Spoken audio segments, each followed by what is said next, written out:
Honorable Speaker,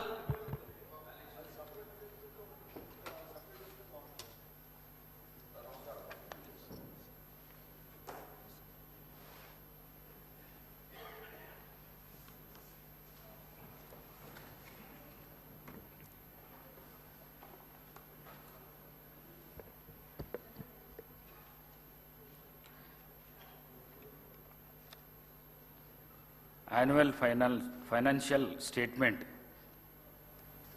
budget vote on account for 2024-2025.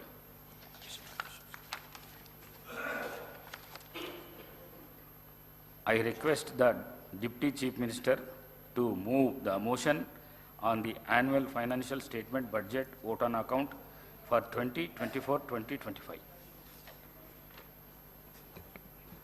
Speaker, sir, I beg to move that the government be granted a sum not exceeding rupees 78,911 crores, 23,79,000 for meeting the essential expenditure for the first 4 months in the year 2024-25 as per the heads of demands shown in the notice dated 10th February 2024.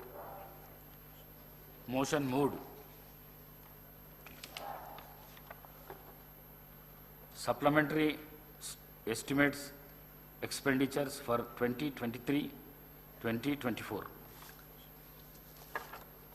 I request the Deputy Chief Minister to move the motion for supplementary estimates of expenditure for 2023-2024.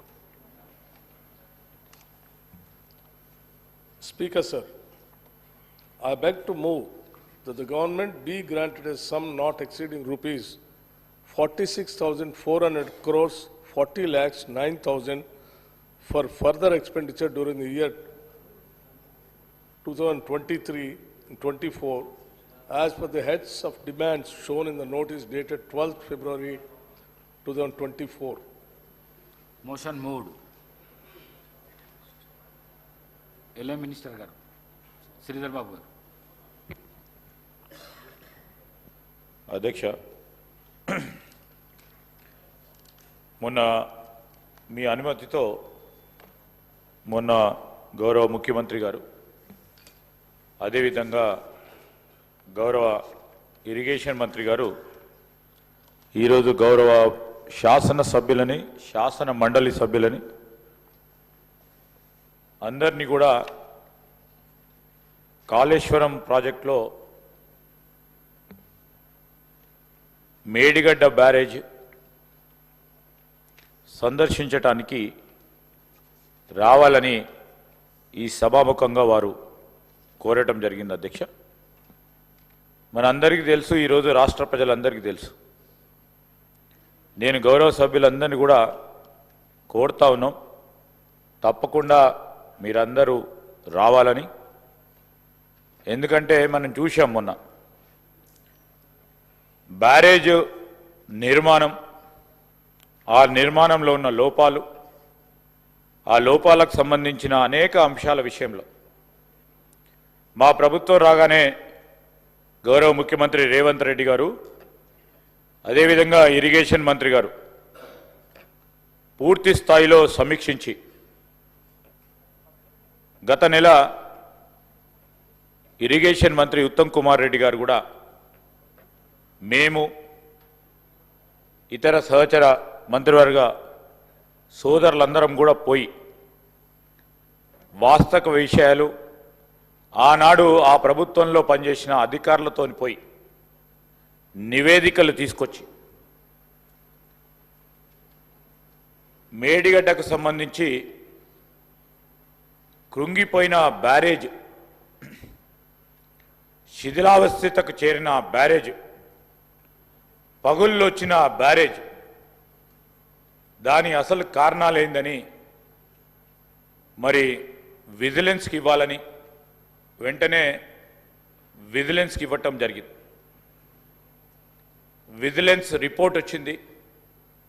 ఆ report ఇచ్చిన నేపథ్యంలో ఆ రిపోర్టుకు సంబంధించిన అనేక అంశాలపై ప్రత్యక్షంగా కూడా ఈరోజు గౌరవ ముఖ్యమంత్రి రేవంత్ రెడ్డి గారి ఆధ్వర్యంలో ఉప ముఖ్యమంత్రి గారు అదేవిధంగా గౌరవ సహచర మంత్రివర్గ సభ్యులు గౌరవ శాసన సభ్యులు అందరం కూడా అన్ని పార్టీలకు సంబంధించి ఈరోజు సిపిఐ కానీ ఎంఐఎం కానీ బీజేపీ కానీ టీఆర్ఎస్ పార్టీ వారిని కూడా తీసుకెళ్ళాలి. ఈరోజు మేము ఒక్కరమే మాట్లాడితే అదేదో రాజకీయపూర్వంగా వారు మాట్లాడటం జరుగుతూ ఉన్న సందర్భంలో కొంతమంది ఈరోజు వారే వచ్చి వాస్తవిక పరిస్థితులను వాస్తవిక దృశ్యాలను ప్రజల ముందట ఉంచాలనే ఒక ఆలోచనతో ఈరోజు అందరినీ కూడా ఆహ్వానిస్తాం అధ్యక్ష. దానికి తోడు ఎలక్షన్ సందర్భంలో డ్యామ్ సేఫ్టీ అధికారులు మా ప్రభుత్వ అధికారులు కాదు అధ్యక్ష, డ్యామ్ సేఫ్టీకి సంబంధించిన కేంద్ర ప్రభుత్వ అధికారులు మొదటి నుంచి కూడా ప్రాజెక్ట్ డిజైనింగ్లో, ప్రాజెక్ట్ ఇంప్లిమెంటేషన్లో, ప్రాజెక్ట్ ఎగ్జిక్యూషన్లో ఈరోజు అన్నిట్లో కూడా తప్పిదాలు ఉన్నాయని వారిచ్చిన అభిప్రాయాన్ని ఈ సభాముఖంగా ఈరోజు తెలియజేస్తా ఉన్నాం. పత్రికల్లో కూడా వచ్చింది డ్యామ్ సేఫ్టీకి సంబంధించి. ఆ డ్యామ్ సేఫ్టీ అధికారులు ఈరోజు ఈ పగుళ్ళకి ఈ కుంగిపోవటానికి ఎప్పుడు లేని విధంగా యావత్ భారతదేశంలో ఎన్ని బ్యారేజీలు నిర్మాణం చేసినా, ప్రత్యేకించి మా కాంగ్రెస్ పార్టీ ప్రభుత్వంలో పెద్ద పెద్ద బ్యారేజీలు కానీ డ్యాములు కట్టి ఈరోజు 40-50 సంవత్సరాలు గడిచినప్పటికీ ఒక్క డ్యామ్ పరంగా కూడా చిన్న పగుళ్ళు వచ్చినాయనో లేక ఈరోజు కుంగిపోయిందనో ఎప్పుడు కాలేదు అధ్యక్ష. ఈరోజు ఈ విధంగా జరిగిందంటే రాష్ట్ర ప్రజలకు సంబంధించిన సంపద ఏ విధంగా వృధా కావటం జరిగింది. ఆనాడున్న ప్రభుత్వం తీసుకున్న అనాలోచితమైన నిర్ణయాల వల్ల ఇష్టారాజ్యంగా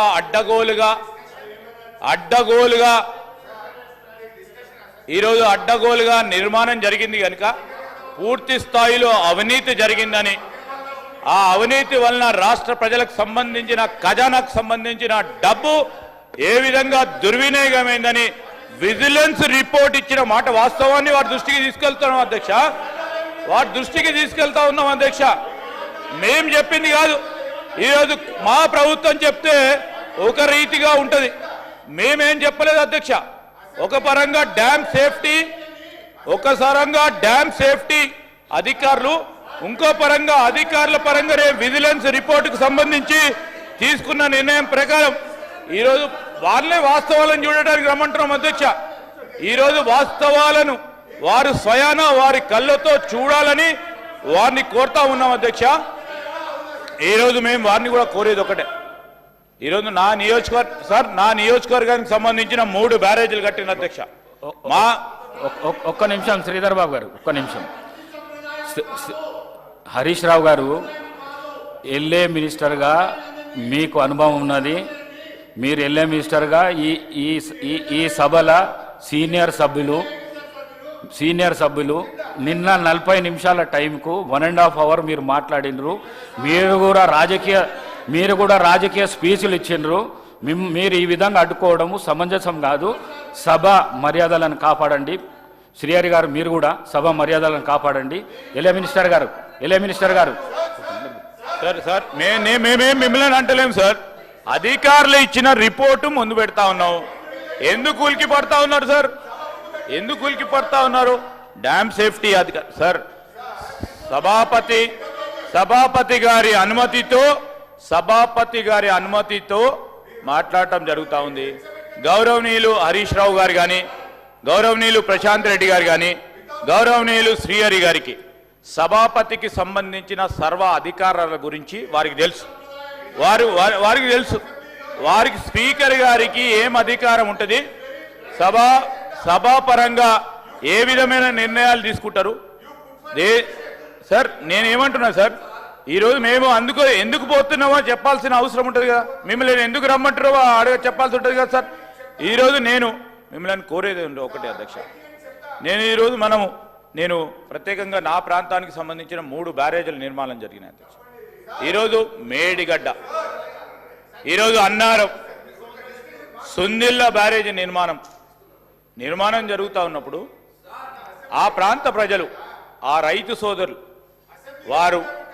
వారికి సంబంధించిన భూములు కోల్పోయి, ఇల్లు కోల్పోయి, పూర్తి స్థాయిలో నష్టం జరిగి రాష్ట్ర ప్రయోజనాల గురించి వారు త్యాగం చేసిన ఆ త్యాగానికి ఫలితం లేకుండా పోయిందని మా ప్రాంత రైతుల ఆవేదన అధ్యక్ష. కూర్చోండి. ఆవేదనతో పాటు ఆ ప్రాంత రైతులకు సంబంధించిన అంశాలను కూడా ఈరోజు రాష్ట్ర ప్రజలకు సంబంధించిన సంపద, ఈ రాష్ట్ర ప్రజలకు సంబంధించిన సంపద ఏ విధంగా వృధా అయిందని మీరందరూ కూడా చూడడానికి రమ్మని కోరుతా ఉన్నాం అధ్యక్ష. గౌరవ రాష్ట్ర ముఖ్యమంత్రి గారు, please please sit down please. Harish Rao గారు కూర్చోండి. అధ్యక్ష, మన పెద్దలు సాగునీటి ప్రాజెక్టులు ఆధునిక దేవాలయాలు అని చెప్పారు. ఎందుకు అంటే ప్రజలకు, సామాన్యులకు, పేదలకు, ముఖ్యంగా రైతాంగానికి దేవాలయం ఎంత పవిత్రమైనదో, మనం ఏదైనా ఆపదలో ఉంటే దేవుడిని కోరుకుంటే ఆపద నుంచి గట్టెక్కిస్తాడనే ఉద్దేశంతో కష్టాలలో, కన్నీళ్లలో, ఆకలితో, ఆత్మహత్యలతో అల్లాడుతున్న రైతాంగం కోసం సాగునీటి ప్రాజెక్టులు నిర్మించి ఎడారుగా బీటలు వారిన పొలాలను పచ్చని పైరులతో పండించాలన్న ఉద్దేశంతో సాగునీటి ప్రాజెక్టులు ఆధునిక దేవాలయాలని పెద్దలు చెప్పారు. అదేవిధంగా తెలంగాణ ప్రజలు, ఈ ప్రాంత వలసలు, ఈ ప్రాంతంలో ఉన్న పరిస్థితులను, పాలకుల యొక్క నిర్లక్ష్యాన్ని దృష్టిలో పెట్టుకొని నీళ్ల కోసం నిప్పులు చెరిగే విధంగా తెలంగాణ సమాజం అంతా కొట్లాడింది. స్పీకర్ సార్, వారు గతంలో లెజిస్లేటివ్ అఫేర్స్ మినిస్టర్గా పనిచేసినారు. ఏదైనా ప్రత్యేక అంశం ఉన్నప్పుడు స్పీకర్ గారు ఎజెండాలో లేకపోయినా స్పీకర్ గారికి సర్వ అధికారాలు ఉంటాయి. ప్రత్యేకమైన సందర్భంలో ప్రత్యేకమైన అంశాల మీద స్పీకర్ గారు అనుమతిస్తే ఏ సభ్యుడైనా మాట్లాడవచ్చు.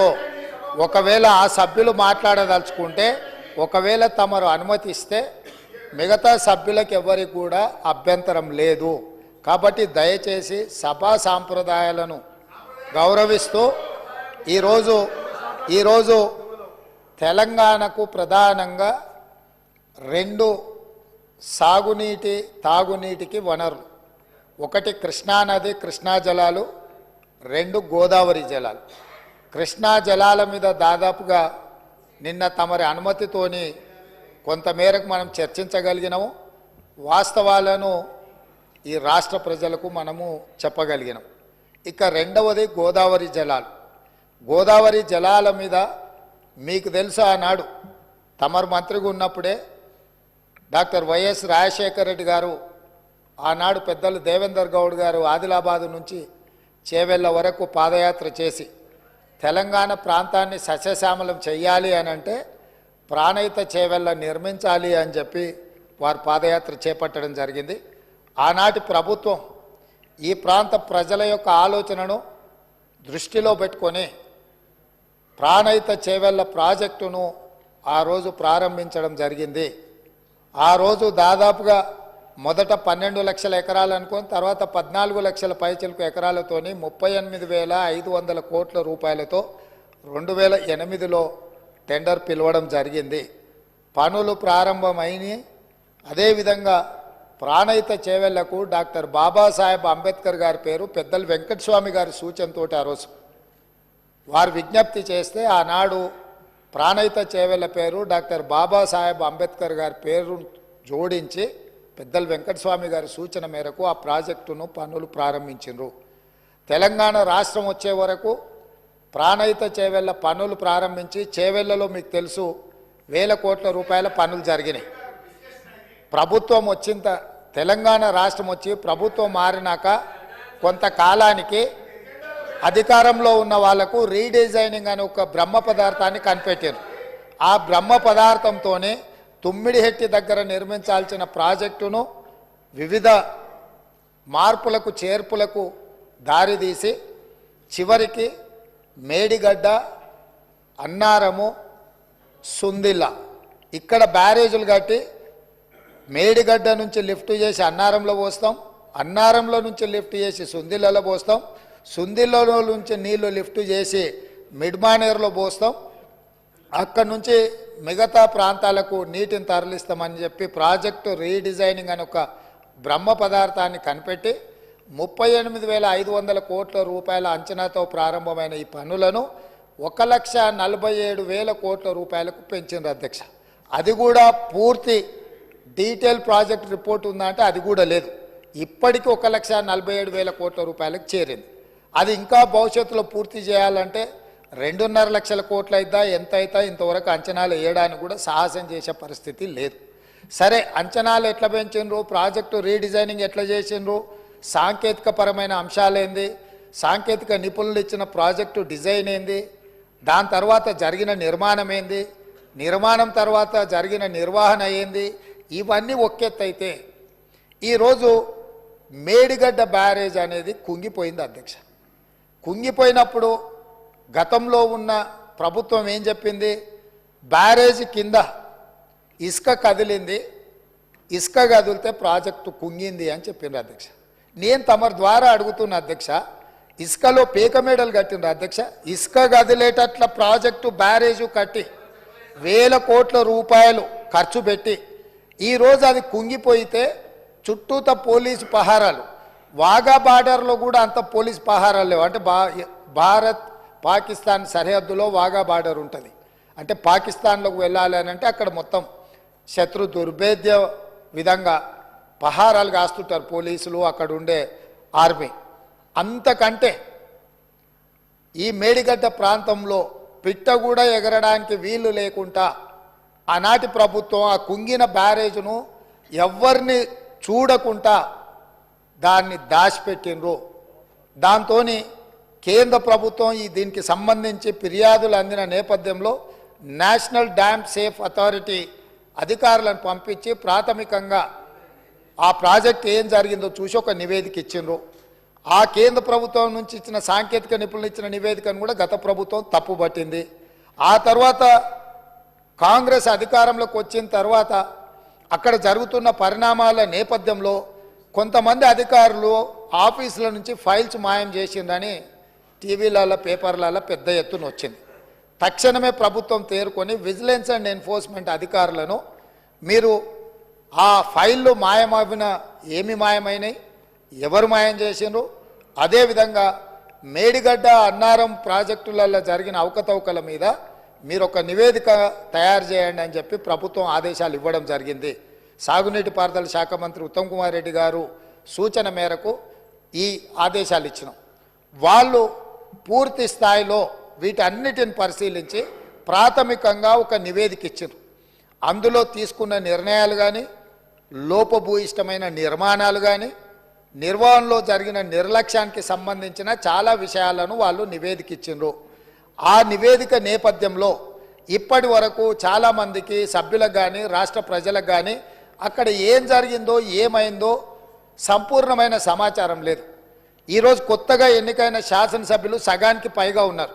కొంతమంది సీనియర్లు ఉన్న ఈ ప్రాజెక్టులు నిర్వహణ పట్ల వాళ్ళకి ఏ మేరకు దాని మీద పట్టుందో మాకు తెలియదు. అందుకే మేము ఒక మంచి ఆలోచన చేసి ఉప ముఖ్యమంత్రి గారు ఆ మంత్రిని శాసనసభ నియోజకవర్గం నుంచి ఎమ్మెల్యేగా ఎన్నికై ఈరోజు మంత్రిగా IT and industries legislative affairs మినిస్టర్గా ఉన్న దుద్దిల్ల శ్రీధర్ బాబు గారు మనల్ని అందరినీ అక్కడికి రాండి, మీరు అందరు చూడండి, అక్కడ ఏం జరిగిందో తెలుసుకోవాల్సిన బాధ్యత ప్రతి శాసనసభ్యుడు శాసనమండలి సభ్యుల మీద ఉన్నది. రేపు ఈ సభలో జరగబోయే చర్చలో కల్లారా చూసి ఇచ్చిన నివేదికల మీద మనం చర్చ చేపట్టాలి అని చెప్పి వారు సూచన చేసిండ్రు. ఈరోజు మంత్రి గారు కూడా నిన్న అంతకంటే ముందు మొన్న ఇదే సభలో మంత్రి గారు కూడా అధికారికంగా లేఖలు రాసిండ్రు. ఇంక్లూడింగ్ ప్రధాన ప్రతిపక్ష నాయకుడు కల్వకుంట్ల చంద్రశేఖరరావు గారికి, అదేవిధంగా భారతీయ జనతా పార్టీకి, ఎంఐఎంకు సిపిఐ సభాపక్షాలకు అందరికీ కూడా ఉత్తమ్ కుమార్ రెడ్డి గారు లేఖ రాసి ఈరోజు 10 గంటలకు సభా సమావేశాన్ని ఏర్పాటు చేసుకొని దీని మీద ఆహ్వానం పలికి ఆ తర్వాత మనము అక్కడికి బయలుదేరదామని చెప్పడం జరిగింది అధ్యక్ష. ఈ నేపథ్యంలో ఈరోజు మనమందరం మంతనికి వెళ్ళి మేడిగడ్డ బ్యారేజీను చూసి వాటి వివరాలన్నిటినీ తెలుసుకొని కల్లారా చూసి విజిలెన్స్ ఇచ్చే నివేదికను అక్కడ వాళ్ళు శాసనసభ్యులకు శాసనమండలి సభ్యులకు వివరించిన తర్వాత మంత్రులతో సహా అది చూసి వచ్చి రేపో ఎల్లుండో తమరి అనుమతితో సాగునీటి పారుదల శాఖ మంత్రి గారు శ్వేతపత్రాన్ని సభలో పెట్టబోతున్నారు, చర్చకు తీసుకురాబోతున్నారు. ఆ రోజు వీళ్ళందరూ చర్చించడానికి సభ్యులందరూ కూడా ఈ వాస్తవాలను చూసి ఈ వాస్తవాల నేపథ్యంలో చర్చ జరగడానికి అవగాహనతో కూడుకున్న చర్చ తెలంగాణ సమాజానికి తెలంగాణ రైతాంగానికి మేలు జరగాలి, మేలు చెయ్యాలి అనే ఒక సదుద్దేశంతో ఈరోజు ఈ కార్యక్రమాన్ని తీసుకున్నాము. నేను ప్రధాన ప్రతిపక్ష పార్టీ అయిన బీఆర్ఎస్కు మాజీ ముఖ్యమంత్రి శ్రీ కల్వకుంట్ల చంద్రశేఖరరావు గారికి నా విజ్ఞప్తి, మీరు మీ శాసనసభ్యులు, ఎందుకంటే ఈ అద్భుతం, ఈ మ్యాన్మేడ్ వండర్ ప్రపంచంలోనే అద్భుతమని ఇక్కడ కాదు, న్యూయార్క్ స్క్వేర్, న్యూయార్క్ టైమ్స్, న్యూయార్క్లో అక్కడ పెద్ద పెద్ద డిస్కవరీ ఛానల్స్తో పాటు న్యూయార్క్లో కూడా అక్కడ ప్రపంచంలో అద్భుతాలను ప్రదర్శించే దగ్గర కూడా దీన్ని ప్రదర్శించారు. సంతోషం. తమరు ముఖ్యమంత్రిగా ఉన్నప్పుడు తమరి ఆలోచనతో, తమరి అనుభవంతో, తమ ఆదేశాలతో ఈ అద్భుతాన్ని ఆవిష్కరించారు కదా. ఈరోజు ఈ అద్భుతాన్ని తెలంగాణ ప్రజలు ఎన్నుకున్న శాసనసభ్యులు, శాసనమండలి సభ్యులకు చూపించేటప్పుడు వారే ముందుండి వారే ఏ విధంగా ఈ అద్భుతాన్ని సృష్టించినరో, దానికోసం వారు ఎంత శ్రమపడ్డారో, ఎన్ని రాత్రులు నిద్ర లేకుండా వారు గడిపినరో, వారి అనుభవాలను అన్నిటిని కూడా అక్కడ అందరికీ వివరించి చెప్తే తెలంగాణ సమాజానికంతా కూడా ఈ అద్భుతం అదేంది మన అక్కడ ఉన్నది కదా, మన ఏందన్న ప్రేమకు ప్రతీక ఉంటుంది చూడు, తాజ్మహల్ అంత అద్భుతాన్ని అక్కడ ఆవిష్కరించింది కాబట్టి కల్లారా చూసి మేము చూస్తే మా చెవులకు అందరికీ వీను విందుగా వారు చెప్పడానికి అవకాశం ఉంది. కాబట్టి ఈరోజు నేను తమరి ద్వారా మళ్ళొక్కసారి కల్వకుంట్ల చంద్రశేఖరరావు గారికి, గత సాగునీటి పారుదల శాఖ మంత్రి, తర్వాత ఆర్థిక శాఖ మంత్రి మిత్రుడు హరీష్ రావు గారికి, పెద్దలు కడియం శ్రీహరి గారు కూడా గతంలో సాగునీటి పారుదల శాఖ మంత్రిగా చేసిన అనుభవజ్ఞులు, తెలంగాణ సమాజంలో వారి పట్ల గౌరవం ఉన్నది. వారు నిష్పక్షపాతంగా అక్కడికి వచ్చి విశ్లేషించి తెలంగాణ సమాజానికి అక్కడ ఉన్న పరిస్థితులు, మేమేమంటున్నామంటే కాళేశ్వరం మీకు ఏటీఎంగా మారింది, మీ ఇంట్లో కనకవర్షం కురిసిందని మేము ఇక్కడ అనదలుచుకోలేదు. కాకపోతే అక్కడ ఏదైతే జరిగిందో జరిగిన వాస్తవాలను తెలంగాణ ప్రజలకు తెలుసుకునే హక్కు, అధికారం లేదా అని నేను అడుగుతున్నా. ఈరోజు మన అందరము గత 4-5 రోజుల నుంచి చెప్తానే ఉన్నాం, అందరం కలిసి వెళ్దామయ్యా ఒక మంచి వాతావరణంలో కలిసి మన అందరం మెలిసి అక్కడికి వెళ్ళి చూసి తప్పు జరిగిందా జరగలేదా, తప్పు జరిగితే తప్పు జరిగిందని నిర్ధారిస్తే తప్పుకు కారణం ఎవరు, దాన్ని నిర్ధారిస్తే దానికి విధించాల్సిన శిక్ష ఏంది, ఈ సభలో చర్చించుకొని ఈ సభ ద్వారా ఒక మంచి సాంప్రదాయానికి తెరదీద్దామనేదే మా ఆలోచన. ఈరోజు మేము దానికోసమే ఆ ప్రాంత శాసనసభ్యుడు కాబట్టి గతంలో గవర్నర్ గారు ఉండే, వారి పేరు ఎందుకు కానీ వారు ఏమన్నారు, కాళేశ్వరరావు అని అన్నాడు హరీశ్వరరావు బదులు. కాళేశ్వరరావు గారిని కూడా ఈరోజు మేము అక్కడికి కాళేశ్వరం పోదామని అడుగుతున్నాము. మేము ఆహ్వానించడంలో ఉన్న తప్పేముంది అధ్యక్ష? ఇప్పుడు మేము ఒకవేళ బై రోడ్డు మేము బస్సులు పెట్టుకున్నాం, అందరం కలిసిపోయినట్టు ఉంటుందని. ఒకవేళ ఏదైనా మీకు బస్సులో ఇంత దూరం ప్రయాణం చేయడానికి ఏదైనా ఉంటే ప్రభుత్వానికి అధికారికంగా హెలికాప్టర్ ఉన్నది. పెద్దలు చంద్రశేఖరరావు గారి కోసం ప్రత్యేకంగా హెలికాప్టర్ను కూడా రాష్ట్ర ప్రభుత్వము సిద్ధంగా ఉంచింది బేగంపేట ఎయిర్పోర్టులో. కాబట్టి దయచేసి దీన్ని వివాదాలకు తావియకుండా మనందరం ఒక్క మాట మీద ఉండి కూలిపోయిన మేడిగడ్డ గురించి, పేలిపోయిన వాళ్ళు కూలిపోయింది సార్. వారు ప్రశాంత్ రెడ్డి గారు ఆర్ఎండ్బి మినిస్టరు, వారు ఇట్లా మాట్లాడుడేంది? వీళ్ళే బాంబులు పెట్టి పేల్చిందని పోలీస్ స్టేషన్లో కంప్లైంట్ పెట్టిండ్రు. బాంబులు పెట్టి పేలిస్తే సింపుల్ లాజిక్ అధ్యక్ష, ఏదైనా బాంబులు పెట్టి పేలిస్తే శకలాలు గాల్లోకి ఎగురుతాయి అధ్యక్ష, భూమిలోకి పోవు.